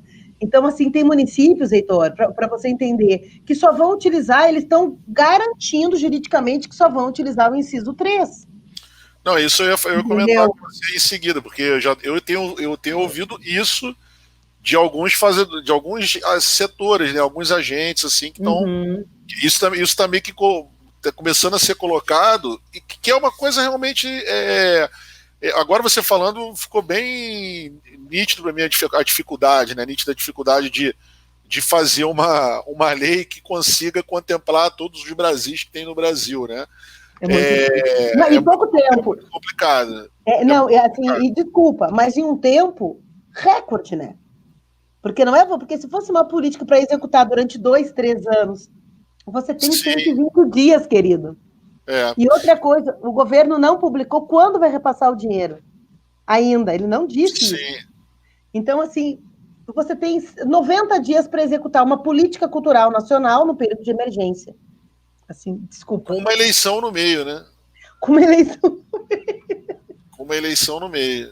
E aí, enfim, e aí a política do edital, né, também tem todas as questões também que complicam, porque você tem o período mínimo necessário para chamada, você tem uma série de, né, essa era, na verdade, era uma questão que eu ia perguntar depois, mas acho que você já falou, que era assim, a preocupação de como que os municípios são capazes de receber e distribuir esses recursos. Assim, a gente sabe que o inciso 1 vai ser via os estados. E o inciso 1, de certa maneira, por mais, né, pela melhor intenção que a lei tenha tido, ele vai esbarrar em uma série de vedações, né? Porque a gente sabe que tem muito trabalhador da cultura, porque por causa da informalidade já recebeu algum outro tipo de auxílio emergencial. Mas enfim, tudo bem, mas isso aí isso faz parte. E o inciso 2, ele me parece, vem em cima de uma lógica que é exatamente a lógica de combate a edital, né? Vamos dizer assim, né? Você tentar distribuir de maneira mais equânime, sem ter que passar por um. Então, essa é a grande questão. E essa é uma discussão que as pessoas fazem, porque assim, se critica muito a política de edital, mas, de fato, as pessoas têm, assim, eu, por exemplo, sou um especialista em edital. Por ser especialista em edital, eu falo que eu tenho editais que são um absurdo. Agora, em Pernambuco, a gente está vendo a discussão em relação à Funcultura, que é uma burocracia absurda que os agentes de cultura estão questionando, falando, não, mas não, por que é que pode uma situação dessa? Tem que encadernar e não faz sentido. E aí, por mais que você crie mecanismos que sejam mais objetivos para fazer a distribuição, ainda recai na parte de prestação de conta. O Cultura Viva, de certa maneira, tentou combater um pouco isso. Mas eu acho que deixou fragilidade jurídica. Solidário. Eu só posso ser solidário à dificuldade que imagino que os técnicos têm para poder chegar a essa, para mim, uma grande vitória. Primeiro que desbloquear o dinheiro do fundo já é uma grande vitória, né? Primeira coisa. Se eu tivesse dinheiro, eu diria que não ia desbloquear. Não, o dinheiro não está desbloqueado. Esse recurso dessa lei não está. Por quê? Porque nós incluímos essa emenda, mas a relatora achou melhor não colocar. E por razões próprias e até juridicamente tinha um parecer, mas eu, na verdade, ali a gente estava no momento de vamos tocar para frente. E nós lutamos, na verdade, até veio de uma orientação do meu colega Marcos Souza da Liderança, que é um técnico da liderança do Senado, que foi um dos grandes quadros do Ministério da Cultura, e ele é reconhecido pela ONU como um dos maiores especialistas em direitos culturais.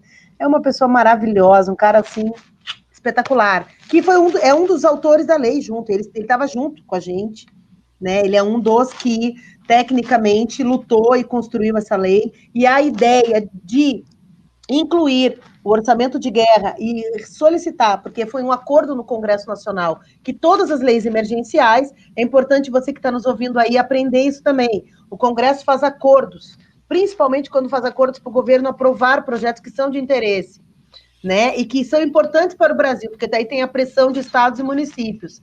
Então, esses acordos, por exemplo, aquele valor do R$ 28.569 na renda, aquilo ali, quer dizer, o item 1, a renda básica, ela já tem toda a base legal, que é a Lei 13.982. Acabou, entendeu? O gestor, ele pega a ordem lei jurídica e legal da 13.000 e ele tem a regulamentação pronta, por exemplo, né? E foi acordado isso. Então, como todas as leis emergenciais teriam recurso extraordinário, que é importante a gente dizer que foi deixada pela gestão do governo petista, os cofres bem cheios de dinheiro, que é o que está nos mantendo, inclusive, porque esse governo não gerou nenhum recurso, na verdade nós tivemos só déficit, nós não tivemos nada de crescimento, todo o dinheiro que nós estamos vivendo, inclusive os emergenciais, são do governo anterior, aquele que foi derrubado lá em 2016, é importante dizer isso, porque senão nós não teríamos dinheiro para nada, inclusive. Quem deixou as contas cheias e tudo pago foi Dilma, antes do impeachment, deixou tudo empenhadinho, bonitinho ali. Senão, nem recurso extra no Banco Central nós teríamos. Então, foi Marcos que falou, gente, nós temos orçamento de guerra, porque a gente não ia usar o recurso, a gente não ia usar o fundo, a gente ia pedir para desbloquear o fundo e realizar políticas de emergência vinculadas às políticas existentes no Brasil, mediante medidas emergenciais. Né? Porque na época não existia orçamento de guerra, é isso que eu estou voltando a dizer, não existiam essas medidas aprovadas, nós não tínhamos recurso, mas tínhamos um projeto de lei que ele previa todas as possibilidades, que foi o 1075, ele foi desenhado, que os consultores falaram, Cris, o que vier aqui avisa Bené, nós vamos preparar a parte de fonte, o que vier do Congresso Nacional nós vamos poder fazer parte. Então, a fonte pensada na ocasião, e que com certeza os demais copiaram, eu não tenho... Eu penso em planilha, tá, gente? Eu vejo tudo nos quadradinhos, eu vejo as anotações, assim. Eu não me lembro se todos copiaram a mesma base de fonte, isso é normal. Porque, obviamente, se um projeto de lei já pesquisou, você pode utilizar as mesmas bases, porque é o mesmo Congresso Nacional, né? Então, isso não tem disputa também, estamos todos lutando pelo mesmo objetivo.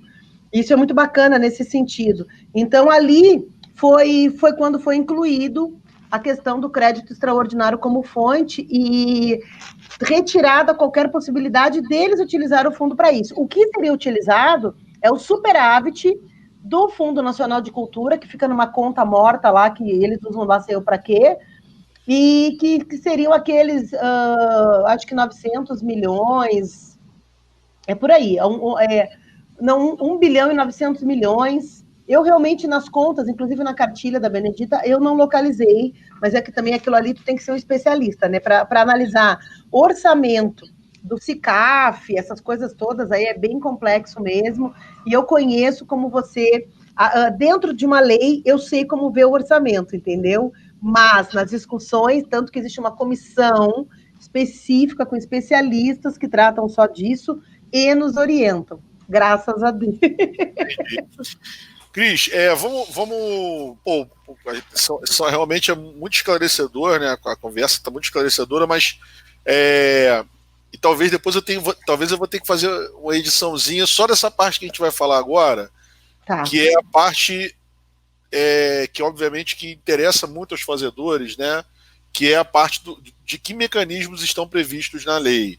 E aí eu sei que isso tá, né, é o que mais se fala, é isso, né? Tanto que senso comum todo mundo sabe que vai ter renda, vai ter isso, vai ter mas só que na verdade são dois mecanismos, né? Um indireto e o direto, mecanismos diretos e indiretos. Primeiro fala do porque parece que não, mas né, existia vida antes disso, então existem mecanismos indiretos que vão ajudar muita gente que está produzindo. Fala um pouquinho dos mecanismos indiretos para depois a gente entrar nos diretos de maneira bem... Pode ser, não precisa ser longa, não, pode ser bem objetiva. Beleza. Bom, os mecanismos indiretos, de fato, são os dois que vieram diretamente do nosso projeto de lei, então eu falo até com bastante tranquilidade sobre eles. O primeiro, que, como você falou, existia vida no Brasil, inclusive na cultura brasileira, até 2019, né? Tudo funcionava, assim, quase normalmente, quase, não estava funcionando normalmente, mas estava quase. Então, o que você tem?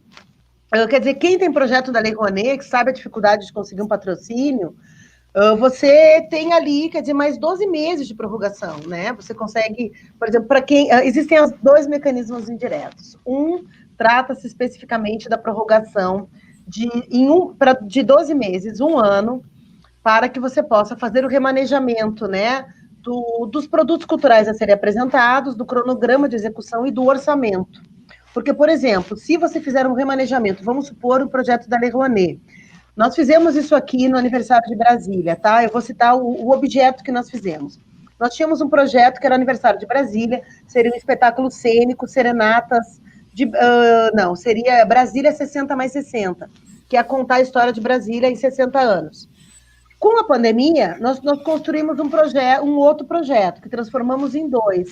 Vai ser uma videoanimação, que está sendo produzida para contar a história de 60 anos de Brasília, e fizemos, na ocasião, as serenatas de abril, que é quando Brasília fez 60 anos. Então, quer dizer, a Secretaria de Cultura aceitou, porque ela estava no processo emergencial aqui, nós não mudamos o objeto, mas mudamos os produtos de entrega e mudamos o prazo de entrega, cronograma de execução e valores. E deu tudo certo. Fizemos, foi lindo.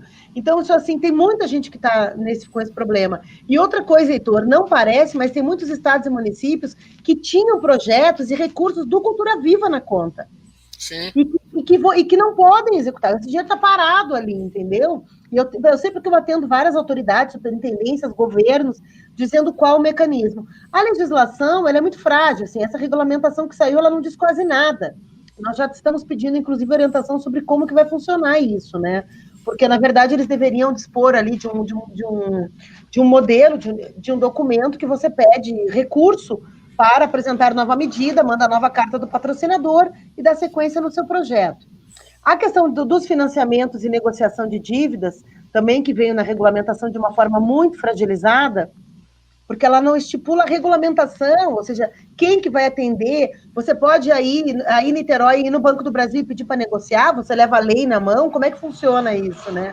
Então, é muito frágil. Mas isso é importante, principalmente para instituições, empresas, né, grandes estúdios, que têm condições de fazer um financiamento, porque as condições deles são legais. A taxa Selic hoje é 2% ao ano, tá? Você tem uma carência de 180 dias, e depois você tem 36 meses para pagar, que são 3 anos, né? Com uma taxa Selic. E quando o país está indo mal, ela é baixa. Quando o país vai bem, ela sobe. Então, a gente compreende também que quando o país vai bem, você, obviamente, está um pouquinho melhor também, né? Então, é isso, para você não ampliar o desemprego e tal. E a negociação de dívida de uma forma um pouco mais justa, respeitando o que foi acordado na ordem econômica brasileira perante o período da pandemia, ele vem nesse processo também de dar condições melhores para que você possa fazer negociação. E a contrapartida sobre esse aspecto especificamente, que é a questão do financiamento e negociação, trata de que você mantenha os empregos. Então, eles vão te dar condições para que você consiga ali, durante um período, manter a sua empresa, né, pelo menos com segurança, com as contas pagas e os funcionários. Então, essa é a contrapartida. Vamos falar dos diretos? Vamos. Bora! Então, os mecanismos diretos são, como vocês já estão quase cansados de saber, mas não entendem muito bem, a renda básica. A renda básica, ela já tem um padrão, né, muito parecido com o que foi aprovado na lei da renda emergencial nacional. Nós não conseguimos, infelizmente, incluir os trabalhadores, porque é uma lei nacional, quer dizer, ela é permanente.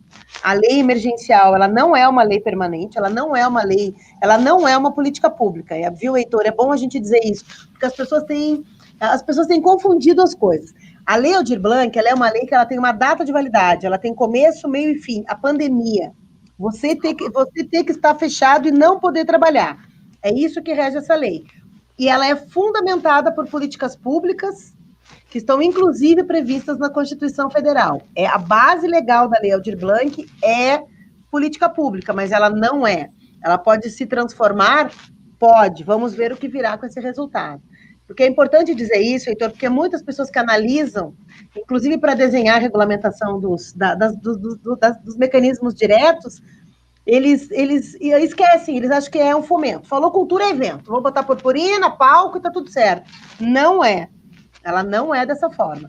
Então, a renda básica, ela tem como função atender aqueles trabalhadores que não atenderiam os requisitos da Lei 13.982, que é a Lei da Renda Emergencial Nacional, mas que tivessem um pouco mais, talvez, de amparo, sendo tratada pela Secretaria de Cultura, que já conhece, ou pelas fundações, instituições, seja tratado como um setor cultural deve ser compreendido dentro do seu ecossistema. Então, eu não acredito que isso facilite a compreensão. Acho que nós estamos numa fase realmente de a panela de pressão está bombando e vamos deixar para ver onde é que dá depois. Acho que é importante esse processo também. Então, essa renda, como vai ser paga pelos estados, e equivocado quem pensa que é muito mais fácil, porque é uma demanda muito grande pela responsabilidade do gestor que assume isso, porque você vai ter que ter uma interação ali de registro. Muitos estados estão fazendo registro da renda básica direto no cadastro dos estados. Aí os municípios têm que se organizar e acessar esse processo. E eu achei uma coisa boa que eu achei duas coisas boas na regulamentação, se você quer saber. Eu fiz várias críticas, né? Inclusive, ontem eu passei o dia analisando problemas dela, que é o meu papel também. Mas eu vejo duas coisas boas. Ela obriga os estados e municípios a se relacionarem como o sistema nacional, digamos que ele induzia, né? Porque eles vão ter que construir o item 3 junto, não vai ter jeito. E o item 1 também, porque se é o Estado que paga, obviamente que o município vai ter que atuar conjuntamente com o Estado. E a segunda questão é que colocou na obrigatoriedade do item 3, que nós vamos falar por último, a questão de não ser sempre os mesmos, entendeu? Então, eu acho isso bacana, porque tem muitas pessoas, como você disse, eu sou especialista em edital, eu também sou produtora cultural, e eu só perdi um projeto, eu só não ganhei um edital em toda a minha vida. né? Eu sei fazer projeto cultural, assim, vivo isso, né? Então, para nós, obviamente, é muito fácil, mas a gente tem que entender que o item 3, ele vem para atender também setores que não conseguiram se encaixar em nenhum dos dois. Ou porque o cara já recebe 600 pila lá da renda emergencial, e vamos combinar, gente, quem é que paga aluguel e sustenta um filho, por exemplo, com 600 reais nesse Brasil? Entendeu? O cara tem que fazer faxina, engraxar sapato. Quer dizer, é sério, é grave. Então, assim, cabe essa pessoa ser beneficiada dentro de uma medida que ele precisa um pouco mais de recurso. Então, o 3, ele veio mais nessa perspectiva. Mas para a gente concluir o 1 objetivamente. Então, ali, o 1 tem essa questão que os estados e municípios vão ter que criar uma relação, viu? Quem está nos ouvindo, fiquem atentos aos canais de comunicação do Estado, peçam orientação, peçam ajuda, escrevam lá na ouvidoria, peçam para mandar informação para o município de vocês, porque se é o Estado que vai fazer, vocês têm que estar ligados e cobrar do município essa interlocução. É fundamental para a renda emergencial. Lembrando que quem está trabalhando é aposentado, pensionista, recebe outra renda do governo, que não seja o Bolsa Família, que recebeu mais de 28.569 reais em 2018, você não está enquadrado para a renda. Então, eu acho que esse é o mais simples, sabe? Porque é uma renda, vai lá. E o Banco do Brasil resolve. Eu confio muito no Banco do Brasil nesse sentido, né? E aí tem outra questão, o 2. O 2, Heitor, ele é um pouco mais complexo. E eu vou dizer que você estava comentando, e eu não te interrompi, até peço desculpas, mas não foi mais para complementar. Porque ele é tão complexo que ele vem no sentido de realmente fazer uma política pública, porém o cenário não nos favorece, e o prazo não nos favorece. Porque quando você fala em dar um subsídio de recursos para uma instituição que está com as atividades interrompidas, eu ouvi já que advogados de municípios disseram que isso não pode. Se o cara está fechado, ele não tem gasto, para que ele vai receber?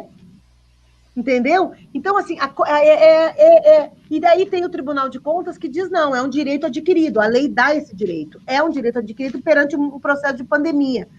Então, isso vai variar muito. Eu acho que é o maior problema, mas eu acho que o subsídio, ele tem um problema maior. Primeiro, a redação, ela não ficou adequada porque ela não garante os informais. Ela cita, porém, ela não coloca ali, entendeu? Por exemplo, serviços, prestadores de serviços e produtos informais reconhecidos de tal forma, por exemplo, não tem. Então, você joga para que haja compreensão do jeito que for. E isso, obviamente, fragiliza quem é informal, né? E aí... Fora o fato que ele está... Perdão.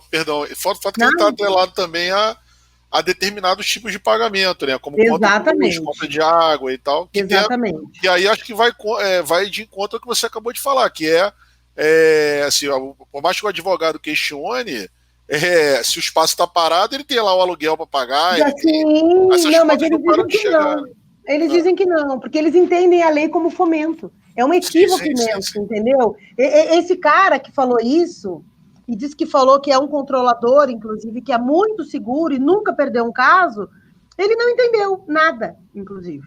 Nada. E ele não entendeu, provavelmente ele não sabe nem o que é o decreto 6 de 20 de março. Não é possível que esse cara não tenha entendido que isso aqui é uma lei de emergência, porque a gente lê o dispositivo, está escrito. É uma lei que atende um decreto. E a fonte dela é um orçamento de guerra, né? Portanto, ele tem medidas, sim, protetivas para isso. Mas eu vejo um outro problema, Heitor. O problema maior dos gestores é que o subsídio, ele prevê a contrapartida daqui 120 dias. E ele prevê a prestação de contas daqui 120 dias. Quem que vai entregar a gestão para o outro assinar a prestação de contas? Me diz. Quem que vai entregar a gestão para um outro, tendo já praticamente uma programação nas escolas, nas comunidades, nos espaços culturais em 2021? E quem assina? Se tipo, eu fiz o projeto, mas é tu que foi eleito. Né? E dependendo do partido, tu sabe, é morte, né? Inclusive, os caras, eles não respeitam o espaço público. Eles, inclusive, sociedade, escutem. Vamos parar de ter preguiça de dizer que não gosta de política. Gente, política é tudo. É a luz, é a água, é o banheiro, é a descarga, é a comida, é o ônibus, é o óculos, é o médico, é estarmos aqui. Se não tivéssemos no Brasil marco legal da internet, que também foi na gestão do Gilberto Gil, talvez nós nem pudéssemos falar mais assim livremente como estamos falando. Talvez nós estivéssemos sendo tolhidos da nossa liberdade de expressão por não termos o marco legal da internet. Então, tudo é lei. Não adianta fugir disso. Então, assim, quando você se depara com isso, você sabe que o outro gestor pode queimar os documentos, né, pode interromper um procedimento, desrespeitando o princípio que ele deveria ter de defender o seu papel público, como autoridade pública, e defender o que é público, não. Então, eu acho que, eu já sei, muitos estados e municípios já estão criando construções jurídicas, a quem nos escuta, para não utilizar o subsídio 2, que é o item 2, né, da lei. A questão é, a lei, ela não coloca aqui sim ou não, ela coloca e. Ela coloca item 1, 2, 3, né? 3 parágrafos ela coloca, 3 parágrafos. Então, quer dizer, como compreende? Obviamente, aí depois, quando a gente chegar no 3, eu falo sobre isso. Então, eu acho que esse é o maior problema do 3. Primeiro, porque os tribunais de conta e os órgãos e as controladorias não entendem que tem que pagar um espaço que está parado. Oi, né? Oi, da onde? Como assim? Quer dizer, as contas não param de chegar, né? Os gastos e os funcionários que você tem. Só porque fechou, não precisa mais viver, morre, desliga o botão. Quando passar a pandemia, liga de novo. Eu não consigo entender esse tipo de coisa. Aí nós vamos para o 3. O 3, eu tenho chamado ele de pulo do gato.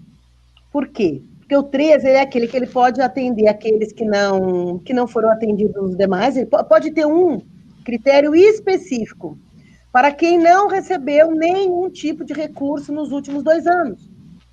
Nada. Eu não consegui participar de digital, entendeu? Pode ser esse o mérito. Tu nunca conseguiu nada. Então, tu vai conseguir dessa vez receber, que seja 1.500, 2.000, 13.000 reais, como uma bolsa para você criar uma contrapartida social no final do ano, ou de repente na internet, seja o técnico de luz, né? Sei lá, o cara se reúne com seus técnicos. Cris, perdão, o 3 ele opera na lógica do prêmio e da bolsa, ou também na lógica pode ser também na lógica de edital, ou tem que ser necessariamente na lógica de prêmios e bolsas? Não, é que a questão é o seguinte, os editais eles têm aqueles prazos famigerados de 45 dias do edital publicado. Sim. Então, mas tem estados e municípios que estão conseguindo diminuir o prazo, tá? Por quê? É isso que eu estou dizendo. Gente, peguem as bases legais. Tem bases legais, a lei tem toda ela, bases legais. Utilizem as bases legais da lei, porque é uma lei de emergência. E o artigo 24, inciso 4º da lei 8.666, trata especificamente desse processo de calamidade pública e emergência. Então, o cara, né? Porque eu acho assim, Heitor, assim, rapidamente, só fazendo um recorte antes de concluir essa parte. Como que se pensa isso? Em primeiro lugar, que eu sugeriria como gestora, tá? Você estuda o que você quer. O que você espera fazer com isso, né? Você vai ter como que nós vamos fazer? Nós vamos fazer isso, ok. Já fizemos, beleza, vamos fazer isso aqui dessa forma. Reúne jurídico, assistente do governador, o governador sempre anda com o advogado do lado. Chama esse cara junto, porque é dinheiro para o município dele, isso vai gerar recurso. Tem um efeito multiplicador inacreditável o dinheiro, porque esse dinheiro não vai ficar no colchão também, Heitor. Esse dinheiro ele vai pagar conta, ele vai pagar luz, ele vai para o mercadinho, ele vai para a farmácia, ele vai para a roupa, ele vai para a gasolina. É um dinheiro que vai gerar recursos no município, né? Então, aí, construa as bases legais a partir disso, porque ao invés do jurídico dizer, isso não pode nunca, você vai dizer, não, agora você vai ter que fazer poder, porque você vai ter que usar a base legal de um período de calamidade. Porque tem muitos desses que dizem que não há calamidade, não existe nada. Só que daí isso não é idôneo, a gente tem que tratar as coisas da forma que elas estão escritas. É uma lei que trata especificamente de um período de calamidade, ela tem que ser respeitada dessa forma. Então, eu sugeriria a quem está nos ouvindo e que está pensando o que fazer, né, que compreenda que se você desenhar o plano, faz ali o teu plano, chama o jurídico, diz, vamos resolver, porque daí tu cria o quê? O problema é a fragilidade. Tu resolve uma parte, tu resolve a fragilidade e tu consegue avançar, porque o prazo é muito pequeno. Sim. E o item 3, ele tem essa missão árdua de sanar os problemas, de não deixar a galera morrer de fome, de uma forma geral, e ser despejado e todo mundo morar na rua, e também de criar mecanismos mais facilitados. Você pode fazer formação, você pode fazer manutenção. Obviamente que essa promessa, você vai poder adquirir livros, equipamentos, isso é inviável, porque para você fazer isso, você vai ter que abrir processo de licitação. Sim. Se você for comprar livro de um artista, ou uma obra de arte de um artista, você vai ter que abrir licitação. E qual o prazo disso? Dá para a gente fazer uma licitação em 15 dias? Porque depois da licitação, tu tem o prazo de publicação, tu tem o prazo de regulamentação oficial de contrato e tudo mais, e aí tu tem que pagar esse cara. E aí tu tem que ter o planejamento dele, a contrapartida dele, e tu vai ter que responder por isso.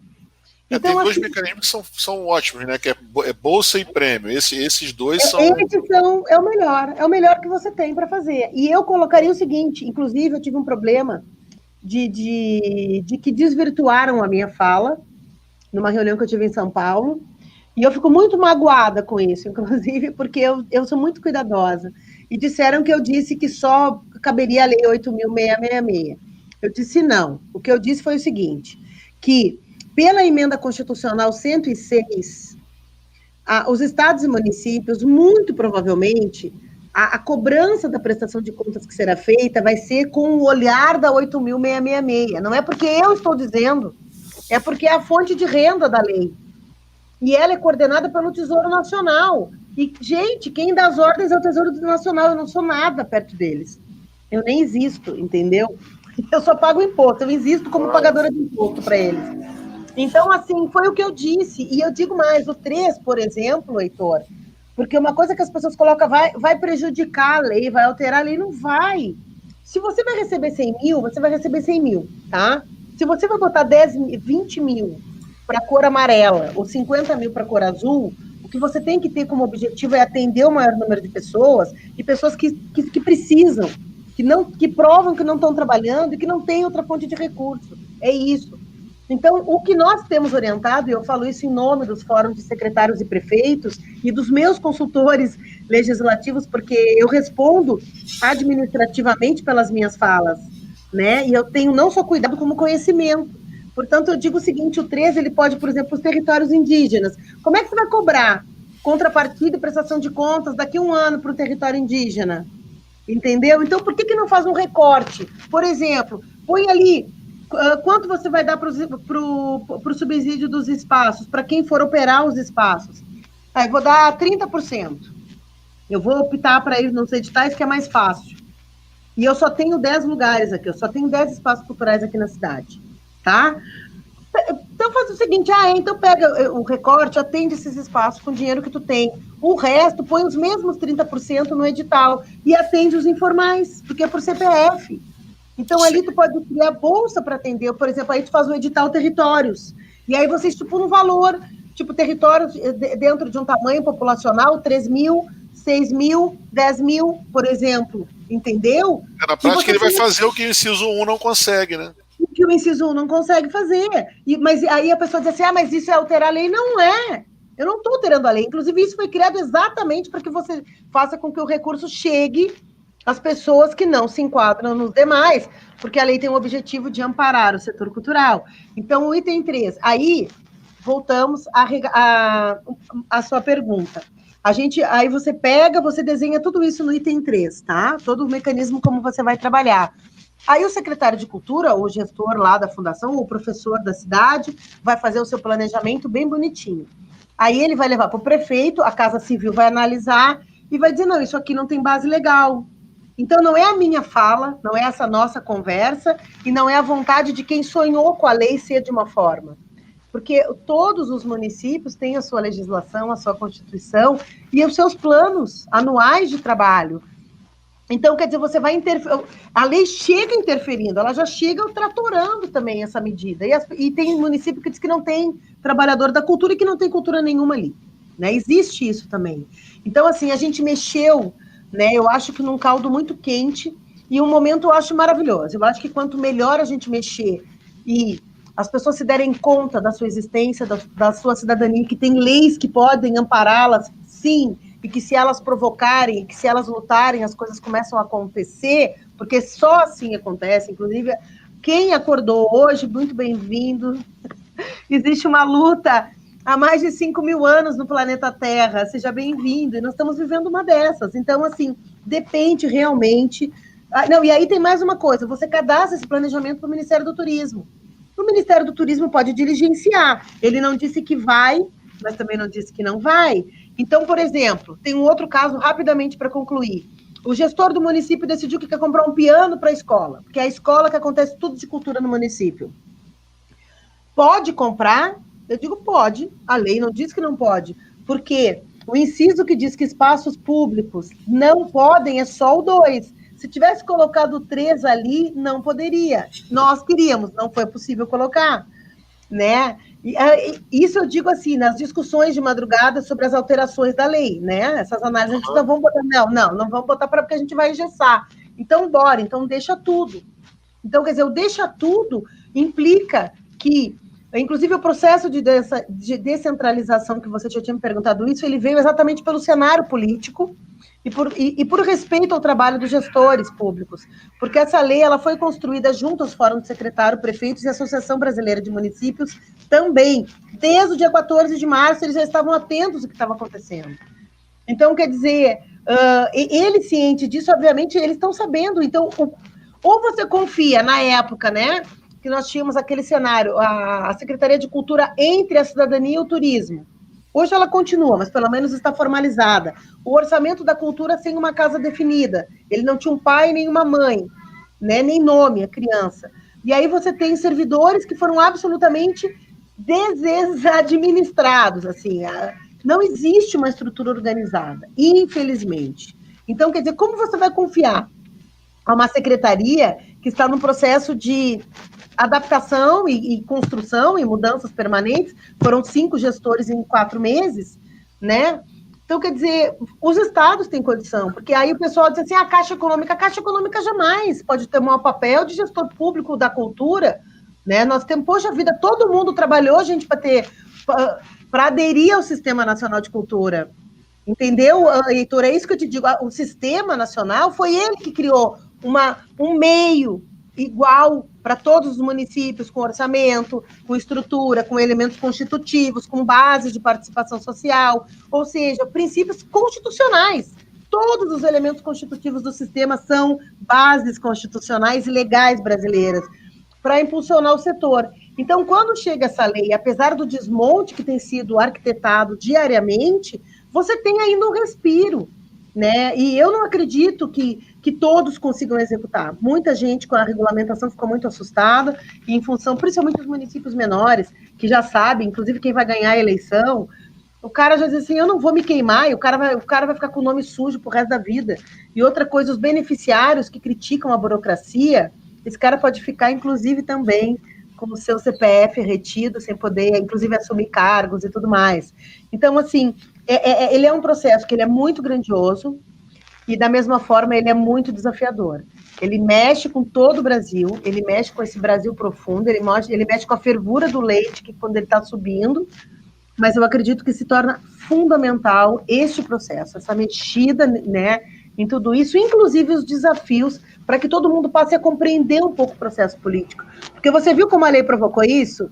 Todo mundo me liga para saber de artigo, para saber da lei, sabe o que eu digo? Leia a cartilha, leia a lei, porque as pessoas também não querem ler a lei. Nem uma vez, nem para ler se coabe a renda, por exemplo, para você ter noção. Eu digo, eu não vou dar esse recado, você tem que ler. Depois que você lê, eu converso com você. E a galera lê e me provoca. E eu acho isso maravilhoso. A gente tem que se ensinar. Eu aprendo todos os dias. Ô, Cris, então, você, na verdade, eu tenho um roteiro das perguntas aqui, mas você, nessa fala, você meio que já respondeu já umas 3 perguntas juntas aqui. Então, acho que a gente pode ir encaminhando, porque, inclusive, depois eu vou ter que conversar com o Fabiano para a gente fazer uma edição. Vou botar a entrevista inteira, mas fazer uma edição específica dessa parte, porque realmente você está falando para os gestores, né? Está falando para o pessoal dos municípios, assim, isso é importante o pessoal ficar atento. Aqui em Niterói, como eu te falei, assim, a cultura é muito pujante e eu particularmente sou simpatizante, né, da atual gestão e acho que que tem feito uma política cultural bacana na cidade, entendeu? Mas, para a gente fechar, como é que você faz uma análise desse... Você acha que todo esse processo de participação na sociedade, essa dificuldade, essa luta, porque é uma luta, né, na verdade, você acha que isso vai marcar na história o fazer cultural, os agentes culturais, a cultura do Brasil sai fortalecida desse período? Tem alguém aí com você aí? É o Gata? Desculpa, é a Gata, que ela tá no cio, eu fui tentar baixar o tom. Tranquilo, não tem problema nenhum. Fala pra gente, você acha que o fazer cultural se fortalece nesse período? Qual é a sua expectativa? Olha, eu vejo, assim, a minha visão de futuro, ela é bem ampla até. Eu estou fazendo um outro trabalho que eu não posso contar agora, mas eu estou fazendo outro trabalho para a memória desse processo aí, fazendo uma outra grande rede. Eu adoro trabalhar em rede. Eu não sei como é que as pessoas conseguem não trabalhar em rede. Porque eu vejo o seguinte, Heitor, esse processo, eu acho que existem duas questões sobre isso que está acontecendo. Em primeiro lugar, já mexeu, tá? E eu digo isso há muito tempo, assim. Eu vejo o seguinte, por mais que haja esse obscurantismo, né, existe uma questão da matéria, né, quando a gente fala da física, né, quer dizer, quando você expande, você não vai caber mais aqui, você já é isso aqui. Então, você pode cortar, você pode espremer, mas não adianta. Então, a mente, o conhecimento, quer dizer, o lugar de quem já comeu, ele sabe o que é comida, entendeu? O lugar de quem já teve sombra, né? Que sempre viveu no sol, sabe o que é sombra. Então, eu vejo assim, a cultura como não só o produto propriamente dito é elaborado pelo saber, mas o produto imaterial, que é o conhecimento, que é a reflexão, que é a criatividade como todo, inclusive o nosso improviso diário, né, que é uma criatividade nata do ser humano. A Benedita sempre diz muito isso. Cultura é vida, né? A cultura é vida, porque o vivo, o ser vivo, ele constrói, ele produz, a sua existência é cultura já, né? Então você não tem como desassociar uma coisa da outra. Então eu vejo que, obviamente, isso já mexeu, já né? Isso já está posto.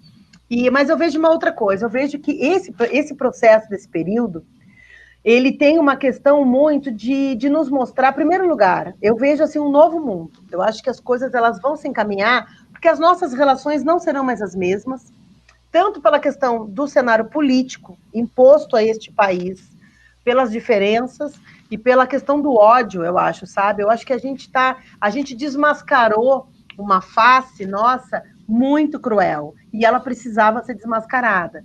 E também tem essa questão, obviamente, das relações, mas principalmente da criação cultural, a criação, a produção da criação, a inspiração, os relacionamentos, né? Porque normalmente, como que você cria? Você cria amando, desamando, apaixonando, separando, vivendo, andando na rua, viajando, né? A dor, o amor, quer dizer, a vida, esse processo da vida em trânsito, ela é muito do fluxo. É só você pegar a obra de Aldir Blanc, próprio, né, homenageado pela lei. Então, assim, esse processo da lei, obviamente, a partir do resultado da lei Aldir Blanc, eu acho, inclusive, como vão se comportar os gestores, quais os meios que serão utilizados, quais os produtos que serão realizados, quais os desafios e as criatividades que serão implementadas nesse país como um todo, né? Isso vai dar um produto muito interessante e talvez eu acredito, e eu sei que tem muitas outras pessoas que acreditam, que é a partir da cultura que nós vamos mudar. Inclusive, essa questão do Brasil não ter mais futuro. Eu acho que nós não temos que ser o país do futuro mesmo, nós temos que ser o país do presente. Nós precisamos construir esses alicerces hoje e agora. E a Lei Aldir Blanc, ela dá essa base. Ela dá porque ela nos une, ela dá porque ela nos provoca, ela dá porque ela mexe com a fome e com a dor, que todo mundo, quando sente dor e fome, se mexe para alguma coisa, e ela nos desafia como seres humanos, nos desafia como gestores, nos desafia como trabalhadores e trabalhadoras da cultura. Então, com toda certeza, Heitor, o cenário, o Brasil, a cultura brasileira, a partir de 2019 e da pandemia, vai ser uma outra cultura. Eu acredito muito nisso, porque estou vivendo isso, né? Esse engajamento, essa forma, né, com fermento, que você vai se interagindo, você vai passando a compreender as coisas.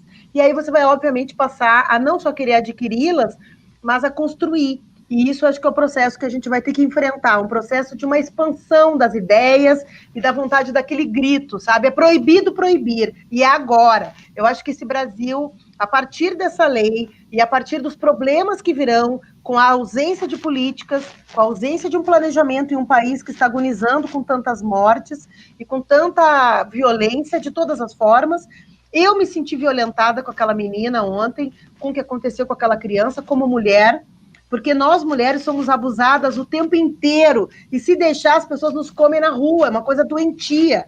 Então, enquanto a mulher não tiver segurança do seu corpo, a mulher tem que ter o direito ao aborto, sim. Então, e isso é cultura, Heitor, isso é cultura, isso são hábitos culturais, da mulher serviciente, né, daqueles que parece que vieram para o mundo para servir. Isso é absolutamente cultural, isso não existe. Isso não existe. Na verdade, nós criamos molduras ingratas, molduras feias, mal formatadas. E eu acredito, sim, que com essa revolução que a lei, meio que de uma forma assim tão inesperada, né, e tão gentil, que ela veio entrando e participando, assim, eu mesma, as ligações, os convites, sabe, aquela coisa, vamos vir junto, preciso de ti, vem para cá, e liga Brasil, e liga Pará, e liga para Joana Manducuru lá no Acre, e fala com o Raoni Pataxó, e fala com o SATED, e fala com o pessoal da arquitetura no Rio Grande do Sul, e fala com ex-secretários executivos do Ministério, e fala com a base, fala com os ciganos, e fala com os quilombolas, e fala com a favela, né? Então, quer dizer, essa construção, isso não volta mais para uma forma que cabe num forno só. Então, eu acho que é isso que nós vamos colher a partir do resultado dessa lei e também dessa pandemia, que, para mim, ela vai ser infindável, né? Enquanto não tiver uma vacina, a gente vai penar por não identificar e não reconhecer um problema tão sério que afeta a vida de todos nós. Cris, pô, te agradeço muito aí a disponibilidade. Foi 1h e Blaude, 1h e quase 2 horas! 2 horas de... a gente vai preparar, vai deixar a entrevista na íntegra também. Talvez tenha que fazer alguma edição para poder, claro, para poder distribuir principalmente essas informações do finalzinho, que são fundamentais. Por nós aqui estamos apoiando, você, sua equipe, o que você precisar, tá, de ajuda aqui. A gente, obviamente, a gente atua muito aqui em Niterói, Rio de Janeiro, mas o Realizo Cultura, a revista está aberta para quando você quiser. Obrigada. Você está convidada também, se você quiser ser colaboradora da revista, mandar um artigo para a gente mensal também, tá feito o convite, tá bom? Tá bom. E agradeço muito, foi muito esclarecedor, foi uma verdadeira aula. Obrigada.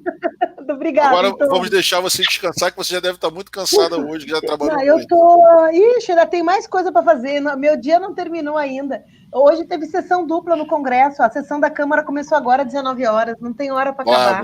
Bravo. E dizem que a gente não trabalha. Guerreira da cultura. Valeu, Cris. Beijão. Valeu. Tchau.